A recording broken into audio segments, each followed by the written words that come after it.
এই খালে হাঁকতে হাঁকতে হয়ে গেছে সার, যার কারণে এবার কৃষকদের ধানের গোলা অনেক ভালো। এই খালে কেউ কেউ গোসল করে হয়েছে সুন্দরী, আবার কেউ কেউ হয়েছে গর্ভবতী।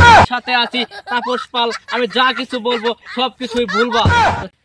আসসালামু আলাইকুম দর্শক শ্রোতা ভাই ও বোনেরা, যে যেখান থেকে দেখছেন সকলকে জানাই আন্তরিক শুভেচ্ছা ও অভিনন্দন। তো আমি আপনাদেরকে আজকে জানাবো আমাদের এলাকার খালের কিছু বিষয় সমূহ। আমাদের খালের পানি কেন এত পরিষ্কার, কেন এত গুণাগুণ, যার কারণে আমাদের ফসল হয়েছে দ্বিগুণ। এই খালে আছে আরো অনেক ঘটনা, যার কারণে আমি নালিতা বাড়ির জাহাপনা। শোনা যায় এই খালে কেউ কেউ গোসল করে হয়েছে সুন্দরী, আবার কেউ কেউ হয়েছে গর্ভবতী। এই বিষয়ে আমি আপনাদেরকে আজকে জানানোর চেষ্টা করব। আমি আপনাদের সাথে আছি তাপস পাল, আমি যা কিছু বলবো সবকিছুই ভুলবা। চলুন আজকের ভিডিও শুরু করা যাক। কেন আমাদের খালের পানি এত পরিষ্কার? আমরা মাম পানি খাই আর খালের পাড়ে এসে মুতে যাই, এর কারণে আমাদের খালের পানি অনেক পরিষ্কার হয়।